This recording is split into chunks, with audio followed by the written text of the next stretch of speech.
Hi, this is going to be a different type of a video. It's not going to be about a film that I grew up with or any film at all. It's going to be about a video recorder. Now, this particular video recorder is one of the video recorders I had when I was, I don't know, about 20, I guess. It's very, very heavy. No. Oh, Jesus Christ, this is heavy as fuck. Yeah, you got the plug here. It's really, really heavy. Put my video in. And you press play, rewind, forward, and stop. So play, rewind, forward, and stop. And you got the channels here, and the pause, and the still, and record button. And you got the menu and the set. God, this is really heavy to hold. I mean, you have no idea how fucking heavy this thing is. It's like fucking really heavy. Oh Jesus. Yeah, you got the jack button and the standby button. And I'm just looking right there right now. See that? See that little silver thing that's looking back here right now in the middle? I remember that so well. Now that would spin around and around and around. You know, you can see it. Yeah, I don't need to point it out. I'm sure you know what I'm talking about. Yeah, it'd spin around and around and get really, really hot. You know, when you're putting your video in. Once you put the video in, take it out again. Yeah, it'd be really, really hot. God, this is the only video recorder I have left. I got rid of all my video recorders, and I was very, very good at knowing how to work them since the age of about eight or nine.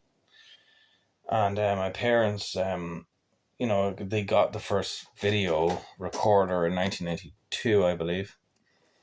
And they didn't have a clue how to work it. My parents didn't have a clue, and I did. I got to know how to work it.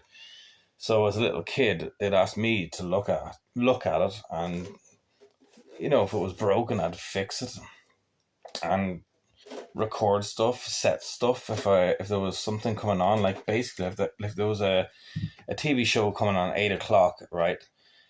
And if we were leaving, heading off somewhere, and I had to set it, there'd be buttons I would press, and I would set it, not with this, okay, not with this, but we're with a remote control. I don't have a remote control.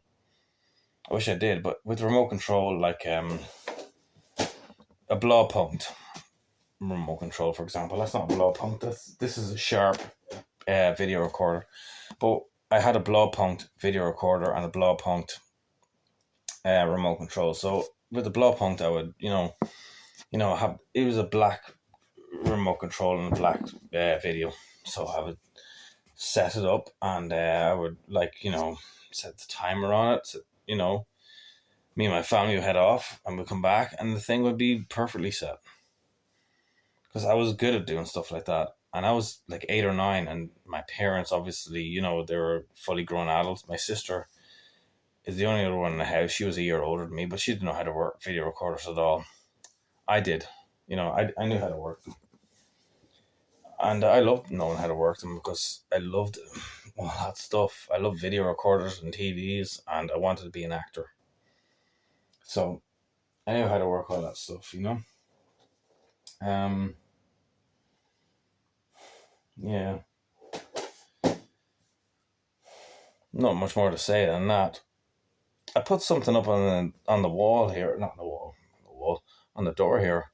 It's a book of facts. Okay. Okay. Just some random thing. This is also from the 90s, and God, oh my Lord, it smells really bad. Oh my God, it smells like it's been in a fucking abandoned house for 30 years. This really smells bad. My name's here, Connor Smith. Backwards again. Anyway, got that in the mid-90s. Yeah, I just thought I'd change from talking about the video recorder talking about this book of facts. This came from the Weetabix. Now, back in the 90s, if you ate a lot of Weetabix, my mother ate a lot of Weetabix, and you collect like coupons and stuff like that. You collect like every week you collect these coupons. I'm trying to remember now. I think you collect like some like 42 coupons, and you it's not a prize, it's not a draw, but if you have enough coupons, you put them in the post. You put them in an envelope. You lick it, and then put the stamp on it, and you send it off, and they give you back the book. We had a few of these actually, as well as another Weetabix book. I have somewhere around here. I didn't bother looking. Just something I just randomly wanted to talk about. So yeah, you put the stamps in. I'm sorry, no, you put the coupons in, and send them off. And like I said, it wasn't a prize. It wasn't a win. You got it. It was cool. It was cool. You get this little book of facts. And it's like, how many pages is it now? See, they're all folded. They're all, I see they're all like folded. Hold on. I'll have to put on the other light here now. See? No, sorry, let's turn off the light. The desk light.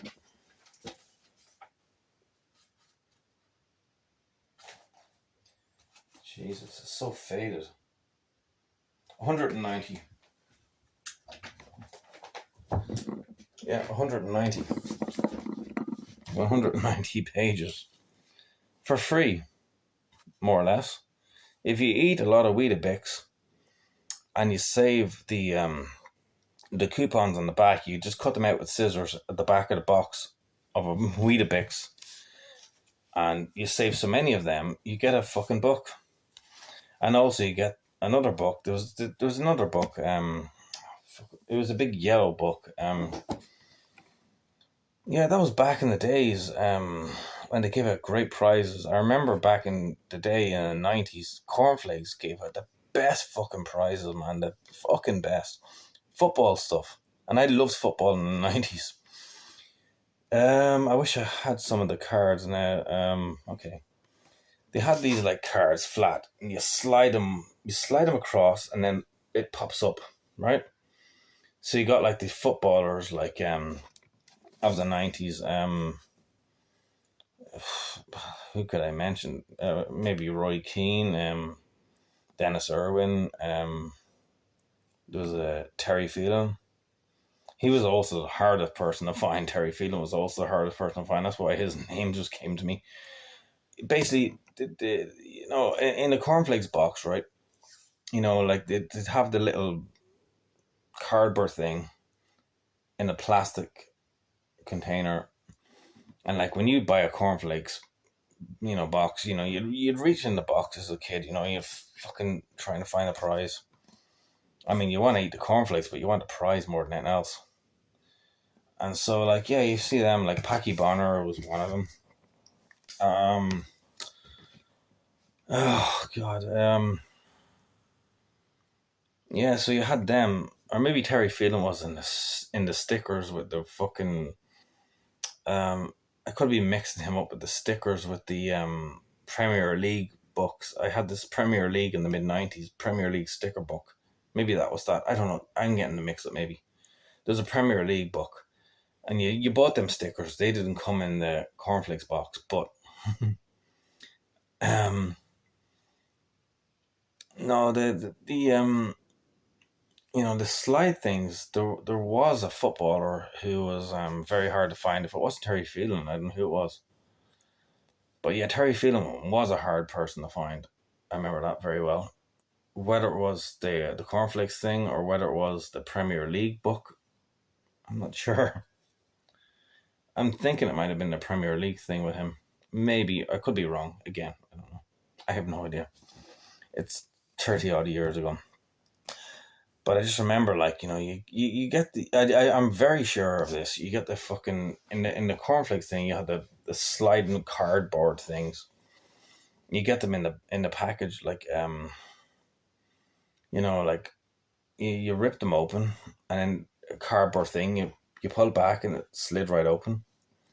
That was cornflakes. The Premier League, there were stickers. You bought them in a packet, and there were stickers, and then you just stick them off and put them in the book. Two different things.